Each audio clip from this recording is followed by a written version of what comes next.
Let's call the meeting to order. This is a regular city council business meeting for Wednesday, January 3rd, 2021. Let's rise and say the pledge of allegiance. Pledge allegiance to the flag To the flag of of the United States of America, of America and to the republic, and to the republic for which it for which it stands, stands, one nation, one nation, under God, under God, Visible. indivisible, with liberty and justice for all. Roll call, please.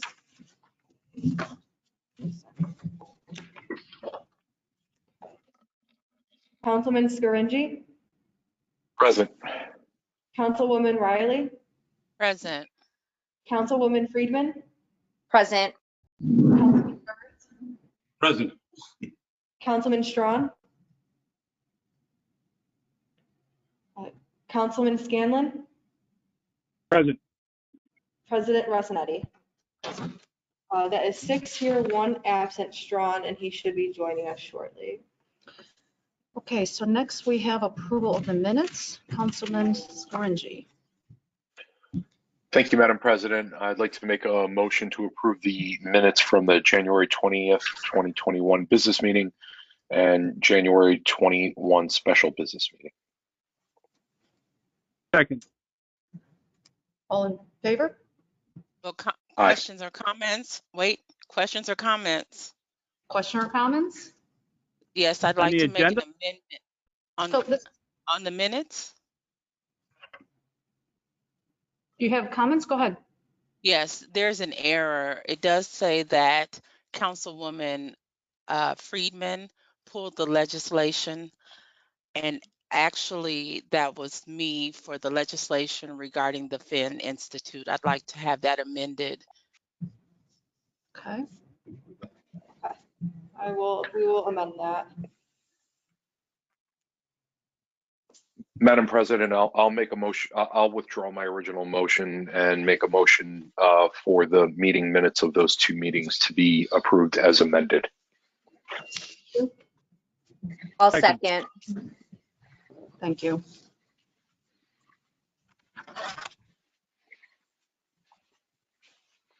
Okay. I see Phil, Councilman Strawn is with us. Yep, I'm here, sorry. Okay, no, it's okay. All right, so moving on, we do have something tonight under approvals. We've all been provided a copy of the resume for the new planning commission appointment. Does anyone have any discussion on this, or would anyone like to go ahead and motion? We didn't vote on the minutes. I'm sorry? Did we not after vote? Okay. All in favor? Aye. Wait a minute. This is for the amended minutes. Oh, okay. Okay. I have to read that again now, please. All right, so now we'll go move on to the one item that we have under approval of appointments. We've been provided a copy of the resume for the new planning commission appointment. And does anyone have any discussion on this, or would anyone like to go ahead and make a motion? This is Councilwoman Friedman. I have a question. Go ahead, Councilwoman Friedman. Thank you, Madam President. I was wondering who is responsible for making the nominations for the planning committee? Hi, this is Ken Frank. It's the mayor. Okay, Ken. thank you, Ken. So do I have a motion? If there's no questions, I have a question. go ahead, Councilwoman Friedman. Yes. So these appointments happen how frequently? Based upon vacancy, how long are the terms? And typically, aren't these documents presented to council well before the meeting, the business meeting, to be voted on so that we can ask questions of the appointee? What is the typical process? Ken, can you answer that question? Yes, the terms, if I remember correctly, and I can look it up, but I think the planning commission terms are 3 years. But every now and then you appoint because of a vacancy. And if you appoint for a vacancy, you're just appointing for the remainder of that term. Right? Thank you. In terms of when city council gets the information, when they vote, that varies from time to time. I am not familiar with any time where city council actually ever interviewed the person being nominated. Thank you, Ken. Thank you. So then is he fulfilling a vacancy, the remaining portion of a term, or is he then applying to receive the entire, a full appointment with the 3 years as you cited, Ken, from memory? Do we know? I don't know off the top of my head. If I go to the city's website and look at which one's vacant, I can answer it that way. Madam President, point of Yes. information, there is currently a, thank you, Madam President. There is currently a vacancy on the Planning Commission with an expiration date at the end of this year of 12/31/21. Thank you, Councilman Scaringi. Any other? Thank you, Madam President. Yep. Any other questions? Do I have a motion? Madam President, Yes, I'll go make a ahead. motion to nominate Emmanuel Priest for the Planning Commission appointment. Have a second? I'll second that motion. Thank you. So I think we need to do a roll call. Yes, we'll need to do a full roll call and we'll need to state the person's name.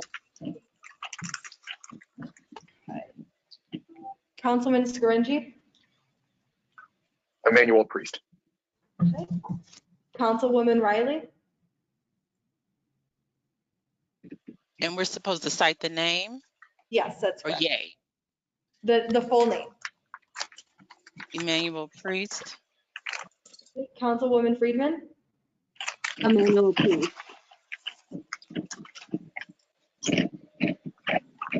Councilman Burns, Emmanuel Priest. Councilman Strawn, Emmanuel Priest. Councilman Scanlon, Emmanuel Priest. President Resinetti. Emmanuel Priest. Okay, that is 7 for Emmanuel Priest. Congratulations, Emmanuel. So moving on to public comments. City, first of all, do we have any letters to be read into the, I we didn't get any emails? Did not get any emails or letters. So city residents are welcome to call in. You'll have 5 minutes to speak on city issues. Please be respectful. Grace, if you wouldn't mind reading that number, please. The number for public comment is 607-772-7101. Again, it's 772-7101.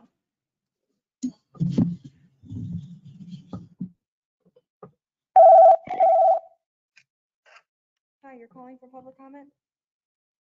Okay, full name and address, please.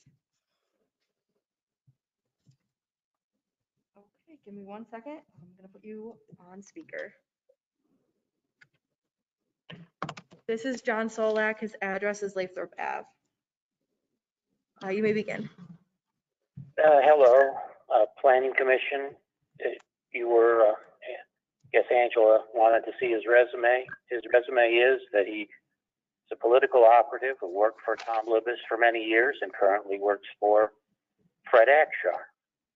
That's his resume. These are political patronage positions. They don't have anything to do with expertise in planning or with being a member of the community.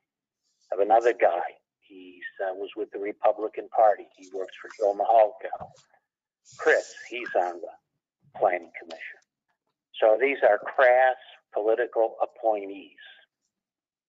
And it's a shame that with all the community members that could do a good job, it's a political thing. And as I understand it, there's a $2,000 stipend for these positions. So one meeting a month, occasionally there's maybe two. That's a pretty good pay in a city that household income is about $30,000. So that's that. Now you're selling another lot I don't know the people you're selling it to. You're selling it for $300. My parents were in real estate for a long time. People own lots by people's houses, you know. So essentially, what those people should do is say, there's no lot in the city of Binghamton that's next to somebody's house that's worth more than $300 because that's what you're selling them for. Now, if you look at what lawyers charge in New York State, upstate New York, for deed transfers, a simple deed transfer would claim, would be $750 legal fee. Now, this property on Gaylord is assessed at $30,000, $10,000 land value. How on earth, and at some point before it ended up in the city's hands, at some point a taxpayer was paying taxes on that property, and it was a lot more than $300. I can assure you that. The city or the county on the city's behalf paid the school district $930. So I don't see how you sell a piece of property for $300 that's assessed at $30,000, $10,000 land value. And I don't see how the Corporation Council is operating on a business level when they're not recovering their costs. So this is not, I don't know these people, they may be fine people, but this really has become a license to steal. And you are violating your fiduciary duty with this nonsense. So you need to get at least the going rate for a deed transfer. And you need the value of the property needs to correspond with what's on the assessment rolls. Otherwise, there's still some empty lots next to people's property. Otherwise, you're calling into question the value of an empty lot next to somebody's property. This is a joke. So let's move on. Now, I am a resident of Binghamton, and I have nothing to do with the university. I don't have a paycheck coming out. I don't have any business relationship with them. If the university closes up tomorrow, it means nothing to me. I don't own a bar on State Street. I don't rent to students. I'm not a student landlord. But guess what? Guess what? You have 1 minute. I'm in the majority of the city of residents. The majority of this city's residents have nothing to do with the university. And it is time that they are represented. This craziness, this emphasis on the university is absolutely intolerable, seeing as how they don't pay taxes. They don't make payment in lieu of taxes. They don't support this city. We get the costs and they get the benefits. So let's do something unique. Let's start to address the needs of most of the citizens of Binghamton that do not have any interest whatsoever in the outcome one way or another of Binghamton University. Thank you. Yes.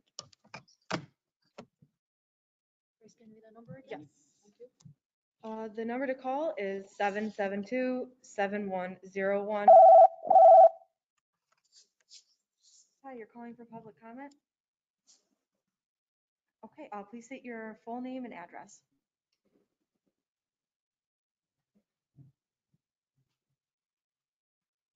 Okay, give me 1 second and I will put you on speaker. Okay, this is Tarek Abdelzam and he lives on Tremont. You may begin. Thank you. So I would like to, very quickly, just ask if any council member or if a council president has reached out to the administration asking why all of the news releases before January 1st have been completely removed and unpublished from the website. Also, why the entire page, reports and transparency, everything has been removed. So on the page that commits to transparency, everything has been removed. Now, it might be a glitch. They might be updating it. That's fine. But the news has certainly been gone for a while. and it appears the reports and transparency page has been unlocked or unpublished for at least a week. So if you could check into that, because transparency is kind of important, that'd be greatly appreciated. I'd like to talk about our broken and inequitable assessment system. If I asked all of you, are you for or against inequities? I think all of you would say you're against inequities, right? You want there to be equity in the system. If I asked you, are you against unfair systems? You would all say, of course we are. We want fairness. Problem is our property tax assessment system is broken, inequitable, and unfair to the point that it is obscene. The amount that homeowners, small mom and pop landlords, are subsidizing the landlords of student rental properties and wealthy downtown developers. I've documented numerous instances and published those stories online at Binghamton Bridge. But I want to run through some of them for folks because it just seems that this council, clearly the mayor doesn't care. I mean, he loves this system and his drinking buddies are landlords of student rentals and wealthy downtown developers. So I know he's not going to fix the system, but it's incredibly frustrating that this council and GOP council president after GOP council president has refused to listen. So I'm hoping that there's a change with new leadership, but we'll see. 29 Seminary Avenue. It sold in May 2020 for $150,000, yet it's only assessed at $68,000. It's almost $100,000 in taxable assessed value that we are leaving off the table. That property is being, it generates about $24,000 in annual revenue through student rentals. These are all based on actual listings. These are all based on publicly available data. If we look at 23 Seminary Avenue, an 8-bed student rental currently being advertised for 21-22 school year as a 12-month lease for $550 per bed. The owner will bring in $52,800 a year. $52,000 a year. It just sold last August from one LLC to another for $350,000. Yet we have it assessed at $80,000. If we look at 47 Carroll Street, an 18-bed student rental next to the Downtown BU incubator. Last year, this owner from Long Island charged $500 a bed, raking in at least $90,000 a year. $90,000 a year in rent, and we have it assessed at $62,000, which is about the same as my tiny 1903 home on Tremont Avenue. I don't bring in $90,000 in revenue. 61 Front Street, currently being advertised as 12-month student rental for this upcoming school year, up to 13 beds at $550 per bed. The owner will bring in $85,800 a year in rental revenue, yet it's only assessed at $99,000.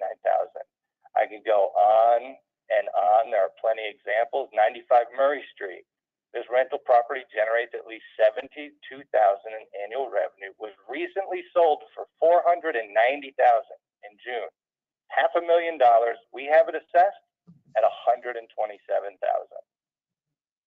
My favorite, 34 Lyle Avenue, 10-bed student rental, charges $4,000 a month, right? $400 a bed. That's about $40,000 a year. That's just 10 months. It is assessed at $18,000. I did not lose a zero. It is assessed at $18,000, and the out-of-town owner brings in $40,000 a year. Your time is up. System. Okay, I don't know. Did you give me a 1-minute warning? Yes, I did. Okay, I did not hear you. I apologize. Oh. I'll be continuing this conversation, but thank you for the time. Okay. Would you like to read it? Yes, I can. Thank you. It is 772-7101. Again, it's 772-7101.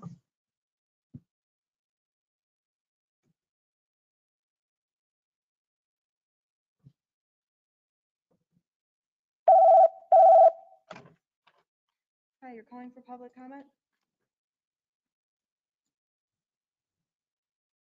Okay, give me 1 second. Let me just write this down and then I'll put you on speaker.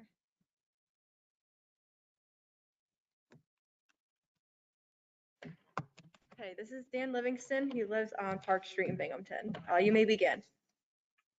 Hello, I'm actually calling in because at the last regular business meeting, the mayor sent in a letter where he told some lies about me, so I felt compelled to call in and correct the record for what it's worth.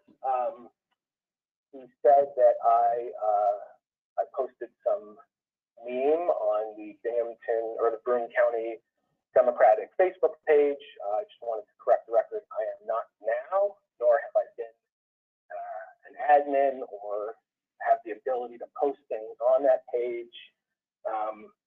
So yeah, he got his facts wrong there, which I think it's just a little odd also that the council spent a lot of time talking about this, wringing their hands about this political attack, when it just seems like the Republican Party in Broome County is constantly pushing the limit, crossing lines with political attacks, and there doesn't seem to be any consequence for it. I mean, the Broome County Democratic chair apologized publicly, took down the post.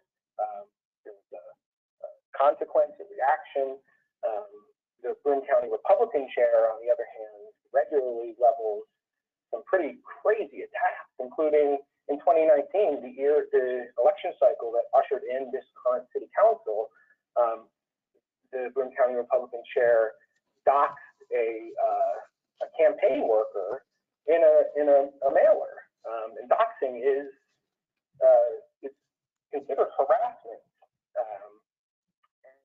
When Councilman Conrad Taylor and I brought this up at a city council meeting that happened soon thereafter, there was silence from the Republicans on council. So it doesn't really seem like there is any effort to hold the Broome County Republican chair accountable for the awful stuff that he does in campaigning. And it's not a surprise. I mean, he was in the Broome County Executive's office, and when he got removed from his office, from his position, for coercing county employees to work on Republican political campaigns, the consequence there was that he became the chair of the Republican committee. So not just that these actions don't have consequences within the Republican Party, but they are rewarded. I just think that if the local Republicans want to see a better tone of discourse in politics in Broome County, a good starting point would be to hold your elected leadership accountable for the things that they do. Thank you.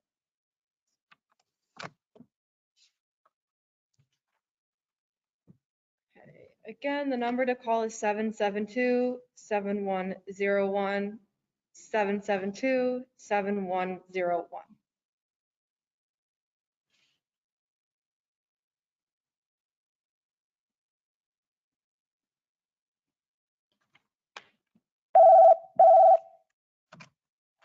Hi, you're calling for public comment? Okay, I need your full name and address, please. Okay, give me 1 second, I will put you on speaker. Okay, this is Tina Chronopoulos, and she lives at on Laurel Avenue. You may begin. Hi, good evening. My name is Tina Chronopoulos, and my representative on council is Sophia Resoliti. I would like to address a number of topics this evening, and just a quick shout out. I appreciate the first caller's point about the appointee to the Planning Commission basically being a political thing. Okay, almost all of you talked at great length at the last council meeting about how awful and terrible the attack was on Councilwoman Resoliti and her family, and expressed a desire for working together and the need for unity.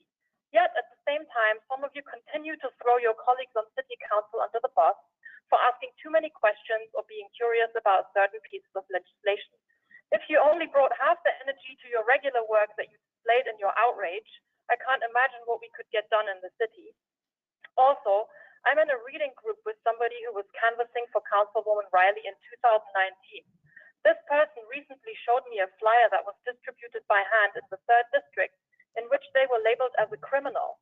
The flyer also described Angela Riley as an extremist, and to top it all off, releases their private address to the public without their consent. Can we acknowledge that attacks on individuals and reputations have seemingly come from the Republican side also? If that's not an awful and terrible attack on a private citizen, I don't know what is. I'm not even going to discuss how lazy and revolting it is to label as extremists anyone who is advocating for change in the city that isn't hardline Blue Lives Matter. Moving on to my second point. Also 2 weeks ago, Councilman Scanlon pointed out that I made a mistake during the public hearing. As you mentioned, I got my numbers wrong. When I said $9 million, I was referring to the total amount of the bond ordinance, when what I should have referred to is the slightly over $1 million the City Council voted to borrow for the renovation of the tennis courts. I hope you can forgive me for this mistake. I'm a resident, not a City Council member, so I'm not as versed in municipal bonds as you are. My point still stands. Spending more than $1 million on renovating perfectly acceptable tennis courts during a pandemic seems like an unwise use of money. People in this community are going hungry right now. How does a tennis court help with that? This is particularly egregious also if you consider that it looks like the mayor was going to use community development block grant funds to make up the additional money needed to pay for the work, which was estimated to cost $1.5 million. CDBG funds are meant to be used to improve disinvested neighborhoods and low-income individuals. And the Rec Park tennis courts are most definitely not located in such a neighborhood. Finally, I'd like to talk about a worrisome behavior that I am noticing, and it is this. One council person in particular has taken it upon themselves to call me out in public and point out that I am making mistakes. I wonder why you are picking on me in this way. There are plenty of folks who called in during public comment last year under your tenure as council president who said all sorts of things that were problematic and incorrect, conspiracy theories, racist rhetoric, etc.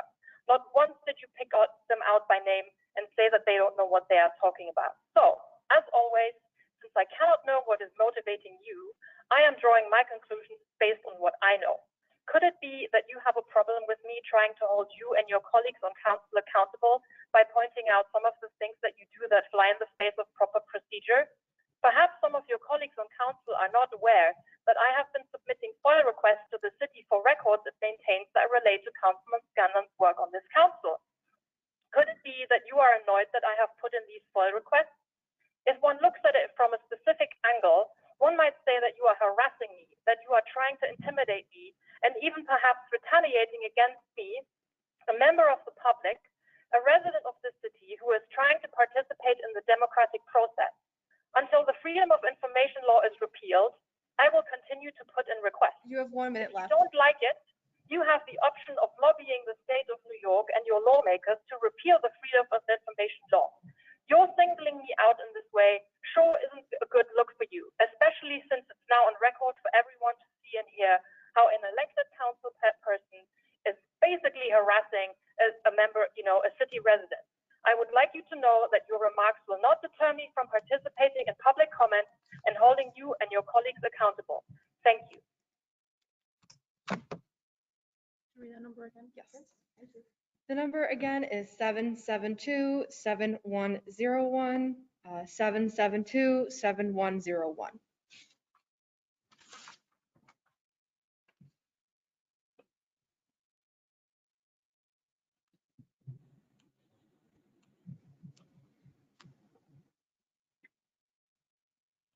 Council, this is Kenneth Frank.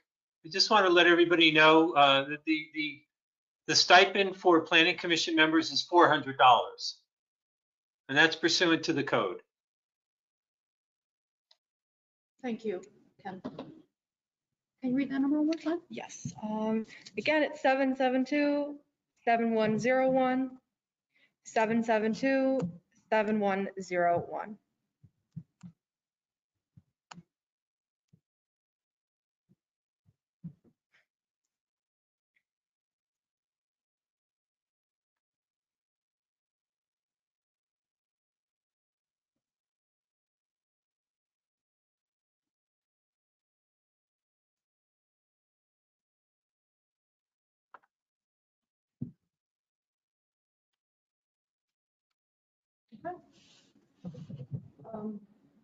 We can move on if there are no more callers. Thank you, everyone who called in. Do we need a motion for this? To close this? No, okay.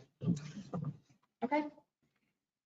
Moving on to our second reading legislation. First, we do have 2 amendments that need to be made from our last meeting. Corporation Counsel emailed us regarding this earlier today. Councilman Strong. Thank you, Madam President. Excuse me. I'd like to make a motion to reconsider permanent resolution R21-7 adopted on January 20, 2021. Second.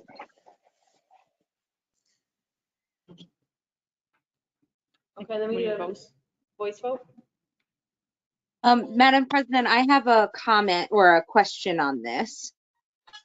Go ahead, Councilman Freeman. Thank you. I'm looking at the agenda, or sorry, not the agenda, the packet from the business meeting on January 20th. And it looks like I'm looking at RL 21-07, and that's the resolution authorizing the mayor to enter into an MOU for the Jaws of Life.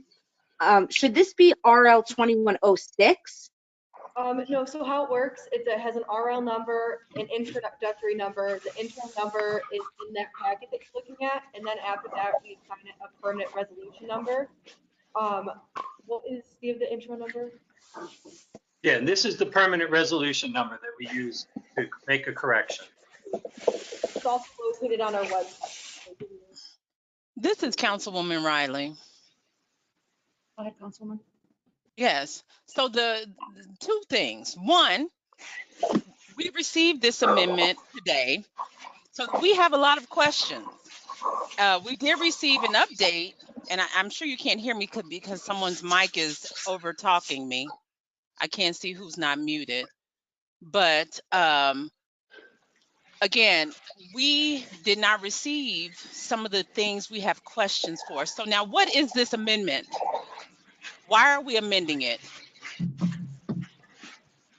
It is correcting the budget line. There's no difference in the amounts. We're just outlining which budget lines these funds will be deposited into. And again, someone's mic is live, so I'm sure you can't hear me. I can hear you. Correct. The motion specifies that there's no change in the total amount. I believe that was stated also in the email that you sent us earlier, Ken, unless I'm thinking. Right, the email we received earlier today. Thank you. Okay. Anything else? Should we continue with Councilman Strong? Oh, we do need to voice. Yeah, I still need a voice vote.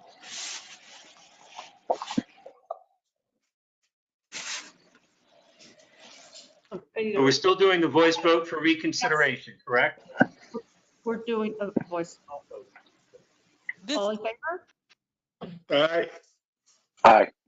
Aye. Hi. Aye. Opposed? Yeah, Madam President, it asks if there are any opposed. Anyone opposed? Sounds like it was. Aye. Riley. Thank you. Councilwoman Riley. Thank you, Councilwoman Riley. Okay. Councilman Strong? Thank you, Madam President. I'd like to make a motion to amend permanent resolution R21-07 to correct the budget line as follows. Delete budget line H5110.55555.M0015. That's the DECO district grant. And insert budget line H5112.525173.1220. That's the DECO district improvements. The amount of $276,700 does not change. We need a motion. $276,700, sorry, does not change. Second? Did we get a motion? Yeah. Yes, a second? Second. Thank you. Roll call vote, I believe. Yep, then we're gonna do. Comments or questions? Comments or questions? Thank you, Councilwoman Yeah. Riley. Yes, this is Councilwoman Riley. And I just want everyone to know, because things often get misconstrued. I voted no to the last vote because I received it within 30 minutes of this meeting. This particular amendment, I believe, was emailed to us at 4 p.m. And for those of us that are not on our computers or have difficulty accessing the correct legislation that aligns with this amendment, because we only received an amendment and a note saying to reach out to Ken, we are then scrambling. And that is not fair. That is not fair. So when I come and have questions or vote no, it's not because I oppose it. Because again, as I guess it was Ken who said, nothing's really changed outside of the budgetary line numbers. It's because I can't adequately vote saying that with certainty that I know what I'm voting on because I received it right as I sat down to turn on the webinar. I want that to be documented. I want it to be noted. And we can no longer, this is why last meeting we held legislation over. Now this, I'm not necessarily needing to hold over, but we cannot legislate appropriately if we don't have the tools in a timely fashion. That's all. Thank you. Thank you. And I believe we have roll call. Okay, we'll do a full roll. Sorry, this is Councilwoman Friedman. I have a point of clarification. Go ahead, Councilwoman. Thank you, Madam President. This is now permanent resolution 21-07, or this is permanent resolution 21-04 that we're discussing right now? This is 2107. Okay, thank you. Roll call. All right, so we'll do the roll call. Councilman Scaringi, Aye. Councilwoman Riley, Aye. Councilwoman Friedman, Aye. Councilman Burns, Aye. Councilman Strawn, Aye. Councilman Scanlon, Aye. President Rossetti, Aye. that's 7 ayes. And back to Mr. Strong, Councilman Strong, correct? Okay, thank you, Madam President. Now I'd like to make a motion to approve permanent resolution R21-07 as amended. Second. Roll call. Okay, now we'll do the roll call. Councilman Scaringi, Aye. Councilwoman Riley, Aye. Councilwoman Friedman, Aye. Councilman Burns, Aye. Councilman Strawn, Aye. Councilman Scanlon, Aye. President Rossetti, Aye. 7 ayes. Okay, so now we're moving on to the second piece for R21-0. R21-04. Amendment that needs to be made. Councilman Strong. I don't know if I have that in front of me. I only have, does anybody else have that? I believe Chuck sent it at like 5:40-ish. I only got this 2107 one. I don't even know if I got that one, to be honest with you. Machio? I also, likewise, this is Councilwoman Friedman. I'm unable to see this motion. I received the initial email at 5:50 p.m. and then Chuck attempted to send me a PDF version at 6:07, but I'm unable to view this. Madam President. Procedure, yeah, yes, Councilman Scaringi. So the second one related to permanent resolution R21-04 is the same logistical motion that we just did. There's no change in Amounts are exactly the same. It deals with R21-04, which was a permanent resolution in relation to flood wall inspections. And it's just deleting one budget line and inserting the proper one. So I can make that motion if the body would like. Yes, thank you. I'd like to make a motion, Madam President, to reconsider permanent resolution R21-04 adopted on January 20th, 2021. We have a second.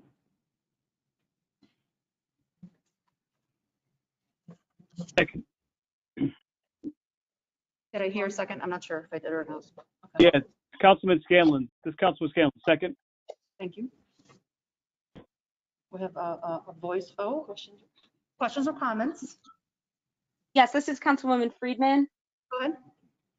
Thank you, Madam President. Councilman Scaringi, I do appreciate the summary and contextualizing this, but I'm going to make a motion to hold this over because I don't feel comfortable voting on something that I haven't looked at. Second. Second. So we're holding this one over. Yeah. So do we, is there a special meeting, Lee, that needs to be? Schedule that later. Okay, we'll do that later. Thank you. Okay.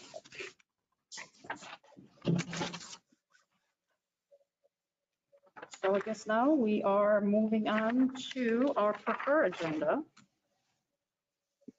Would anyone like to pull anything from the preferred agenda before we move on? Okay. Thank you. Grace, can you introduce the preferred agenda, please? Introductory ordinance 21-13, considered in finance. An ordinance to amend the 2021 capital budget to accept a refund from Wellington Trust escrow and to pay 2021 bans. Any questions? Okay, next. Introductory ordinance 21-14, considered in finance. An ordinance to amend the 2021 Department of Public Works budget for Binghamton City Court improvements. Any questions? Okay. Introductory ordinance 21-15, considered in finance. An ordinance to amend the 2020 Binghamton Johnson City Joint Sewage Treatment Facilities capital budget for equipment and pump repairs and chemicals. Any questions or comments? Next.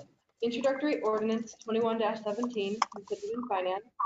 An ordinance to amend the 2020 signals combined shop lift budget. Questions? Okay, next. Introductory resolution 21-08, considered in planning. A resolution authorizing the mayor to amend the contract with House of Worship Church of God in Christ. Any questions? Thank you. Next. Introductory resolution 21-09, considered in planning. A resolution authorizing the mayor to enter into agreement with ZDD LLC shop at 219 Washington Street in Binghamton for distribution of COVID-19 CARES Act in an amount not to exceed $1,000. Any questions? Okay, so now we'll need a motion to approve the preferred agenda. So moved. Second. Thank you. Okay, that passes. Yep. Roll call. Okay. Councilman Scaringi. Aye. Councilwoman Riley. Aye. Councilwoman Friedman. Aye. Councilman Byrne. Aye. Councilman Strawn. Aye. Councilman Scanlon. Aye. President Rossetti. Aye. That's 7 ayes. Now that passes. So moving on to our non-preferred agenda, we have introductory ordinance 21-16, considered in planning. Councilman Strawn. Thank you, Madam President. I'd like to ask council for unanimous consideration of introductory ordinance 21-16, an ordinance authorizing the sale of 113 Gaylord Street to James Lewis and Carol Lewis for $300. Second. Any comments or questions? We need to do the, oh, we have the seeker, yes. So Mr. Councilman Strawn, Yes. the last page in the packet, the seeker motion. Hold on a second.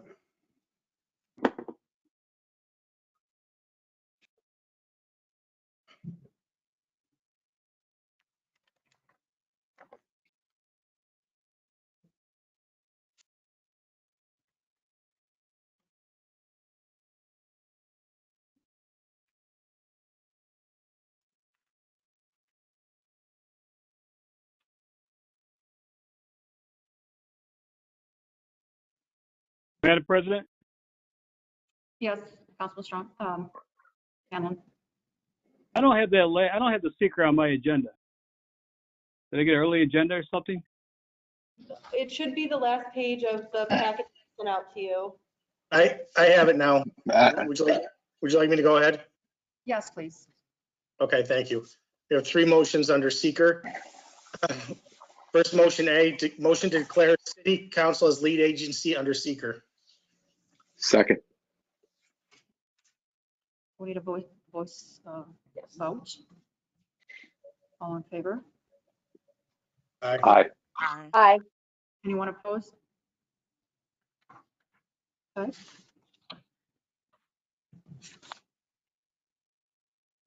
Go ahead, Councilman Strawn. Second motion to identify the proposed action as unlisted under seeker.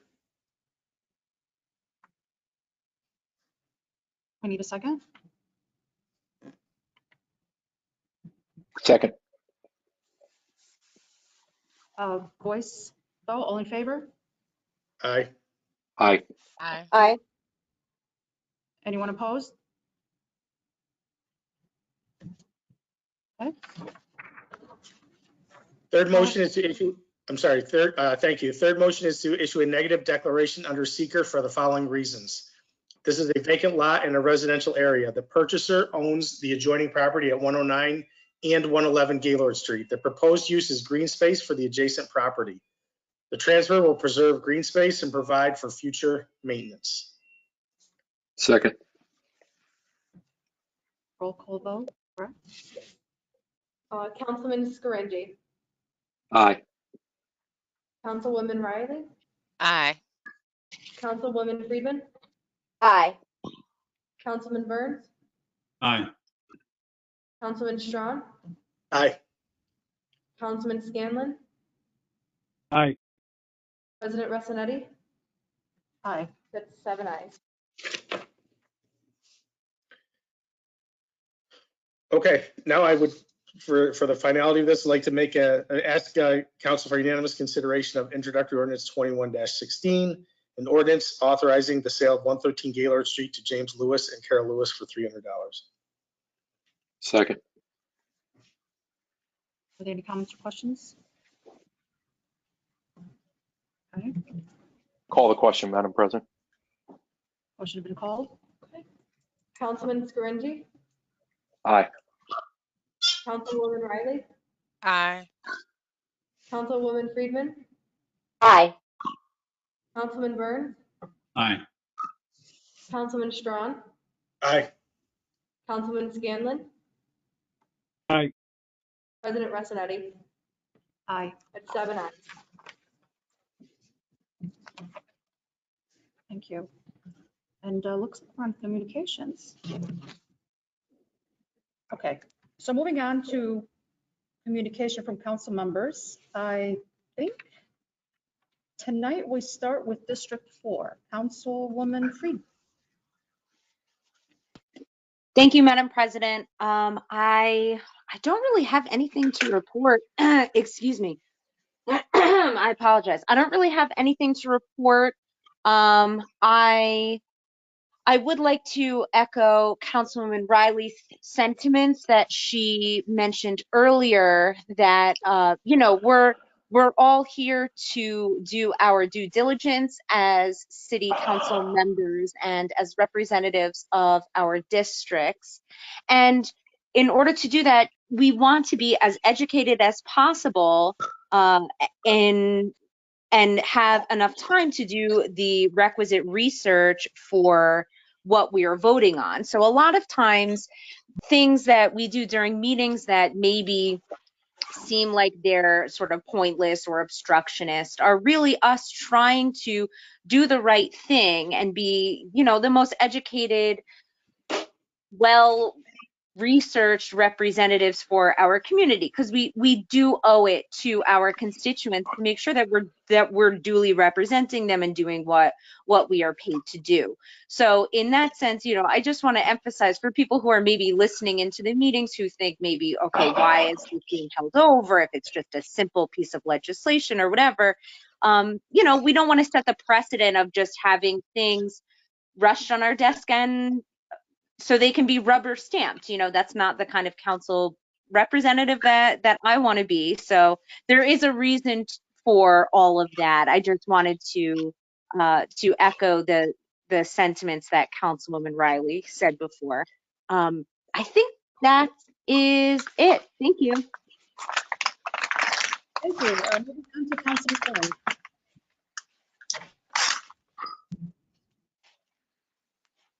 Did you say Burns? Yes, I did. Thank you, Madam President. I would also like to echo Councilwoman Riley's being upset because we agreed to go with 6 o'clock and not 6:30, and I almost didn't make it on time. I'm opening up the pack, my mail while I'm trying to sign on the computer, and I see the stuff at the last minute. And, it is very frustrating. And so I just, in the future, I hope everybody tries to not do that. Also, when it came to the appointment of Mr. Priest, I realize, like, in Washington, the president gets to appoint Pete Buttigieg and elections have consequences, and the mayor does have he does have the majority on city council, and so he's going to get the person that he wants. And from what I understand, Mr. Priest, very good guy. He does have a lot of political experience, etc. But let's just say it was the other way. Let's say the Democrats were in the majority here. Wouldn't the mayor then at least come to us, to city council, and say, listen, I got this person who's really good for the job, and show us the resume and have us meet him, like when he announced a couple of big projects, one over in the ward and one on Front Street, and he brought in the builders and said, listen, this is the person who was going to build. And I don't know, I just think I don't think it's the way to do things personally, but that's just me. Moving on to communicating with people, with our residents. The police reform and reimagining police, it is still going on. We just had a meeting on last night with religious organizations. We had some very, very good speakers. Now, tomorrow night, we're having neighborhood groups. If you want to speak as a neighborhood group, or if you think your neighborhood isn't represented, you can email me at jburns@cityofbinghamton.com, and I'll do my best to get you to be one of the speakers. So that's a neighborhood group. Now, next Tuesday, we are going to have community advocacy groups. And it occurred to me as I was making my notes here for this, is that I don't think I have a senior citizen advocacy group. So maybe over in the ward there, maybe I'll call, maybe Mr. Scringe, you can help me to find out who to call over at that first ward community center. Maybe there's somebody that would want to come in and speak. And then on Thursday, the 2/11, on February 11th, it's business organizations. So if you're a member of a business organization, you want to talk about policing in the city of Binghamton, please do it. Please call. Or if you own a business, email me, jburns@cityofbinghamton.com. And, you know, I think that this is one of the biggest things that maybe I will ever do as a city council person, is to get this reimagining of the policing into law. So that's it for me. Thanks, Greg. Thank you. So let's move on to Councilman Strawn. Thank you, Madam President. I don't have a lot, but I would like to just thank DPW and Public Works and the Parks Department once again for, you know, this winter just keeps hammering us. And this one was like a 3-day thing. I got annoyed every time I looked out and there was another 2 or 3 inches of snow, 4 inches of snow on the ground. So this one is a little less in total, but a little more annoying because it took quite a while for it to all come down. So I'd just like to thank the city employees for doing a good job. I'm sure there's little pockets here and there that aren't perfect, but I think they go back through and after everything's done and try to touch that up. So once again, thank you to their hard work, and I think we might have another one coming next week. So hopefully spring is on its way. Have a good night. Thank you. Move on to Councilman Scanlon. You're next. Thank you, Madam President. I'd like to reiterate what Councilman Strawn said. I think it proves that the DPW is capable of plowing, you know, the 3 and 4 and 5 and 6 inch snowstorms, and they're perfectly capable of doing it. The storm we had before, obviously, the 36 inches in 12 hours, I'm not sure who's capable of plowing that, but I just want to commend Mr. Paddock and his men and women, because they're the ones that do it. You know, obviously he's the leader, but they do it. So again, a job well done for the snow. Let me address former Councilman Livingston, and he's former for a reason. The letter that Mr. or the mayor wrote, I believe said, I don't have it in front of me, I believe it said that Mr. Livingston created that. He didn't say he posted it, he said he created it. So there might be some confusion there. And Madam President, that's all I have. Thank you. Thank you. Moving on to Councilman Springy. You're next.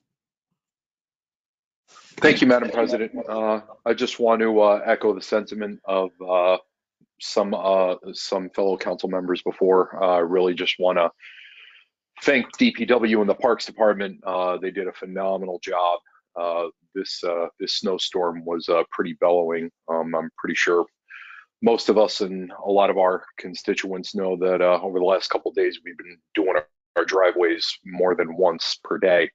It was coming down pretty steady. I think the last count I saw was probably somewhere between 15 and 20 inches. So John and everyone at the helm at the DPW and Paul Palmer over in Parks, but especially all of our City Hall employees who really were just out there every day, working those morning, afternoon, and night shifts to make sure. I know driving around the city in the ward, on the west side, up on Mount Prospect, definitely saw the trucks out quite a number of times. So hope they're keeping warm, hoping they're keeping safe, and that's all I have. Thank you, Madam President. Thank you. Moving on to Councilwoman Riley. Thank you, Madam President. As many of you know, this is February, which is celebrated and highlighted as Black History Month. And in observance of all the strong and courageous things African Americans, Blacks have done in this country, we are celebrating with various events and services here in the city and across the globe. I want to highlight one event that will be happening next Saturday. Typically, it's at the library. This is this 43rd annual Black History Month celebration here in Binghamton.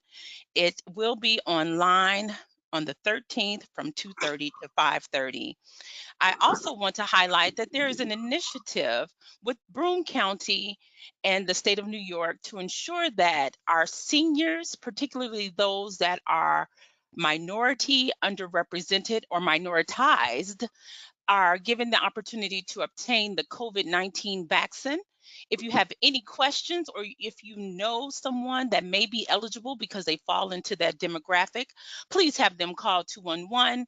If they are unable to reach 211. They can also call the Office for Aging because they're spearheading this event. Similar to all my other council people, I would like to highlight not only the Department of Public Works and Parks for what they did because they were out very early, but I also want to highlight the neighbors and the kids because, again, they did what they didn't have to do, going out, making sure that the sidewalks and the thoroughfares were cleaned out for neighbors that did not have the capability to do so. And so let's highlight and celebrate the unity in our community. But finally, I'd also like to revel in the fact that I'm closing tonight. And typically I'm usually one of the first. And our council, so last council meeting, our mayor, we talked about it over and over, talked about the spirit of unity in our meetings and how we want to work together. And I mentioned that, yes, we do. However, there comes a time where typically me or my fellow councilwoman, Ms. Friedman, will make a comment or ask a question, and our past president, Scanlon, will make a comment and close the meeting or say something. We deserve better. Tom, we know that better can be done. We've had conversations offline about what we intend to see here at council. So I just look forward to the days ahead where you can show me what you promised in terms of working as one team. That concludes my message. Thank you. Thank you, Councilwoman Riley. You know, I don't have much to say tonight. I guess I'd just like to piggyback just a little bit from what Councilman Scanlon said regarding the color. We all know you created it.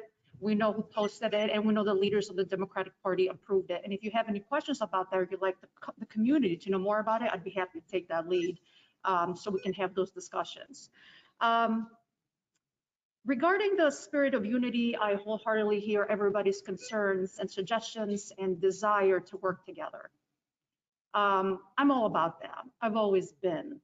But I do need to highlight that, you know, when folks are calling and saying, well, you know, Councilwoman Resanetti's family was attacked, but it's too bad because so-and-so in the past did this or that, you can sort of understand how that just doesn't feel very good, right?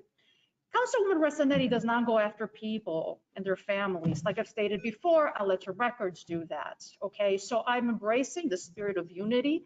I want that desperately, especially since I've been a target. My kid has been a target. I would love that. So once again, I would to say, you know, let's stop with talking all that talk and start walking that walk, right? And take responsibility for our own actions by condemning lies and all this ugliness that has come through. I'll move on. I wanted to say, like everyone else, thank you to our Public Works Department for the fantastic job that they're doing. I saw some comments online, some communication between folks and just praising the work that they've done. It isn't easy. Thank you to all of you. Parks, of course, as well. And lastly, you know, but next time we meet, we're going to have Binghamton University back in session. It's going to be a challenging, potentially semester. Everything's still online. I know they're moving in. They're again ready to move in this weekend, I believe. And so I hope that everybody remains safe and healthy and warm. And with that, I'd like to take a motion to adjourn that meeting. So moved. Second.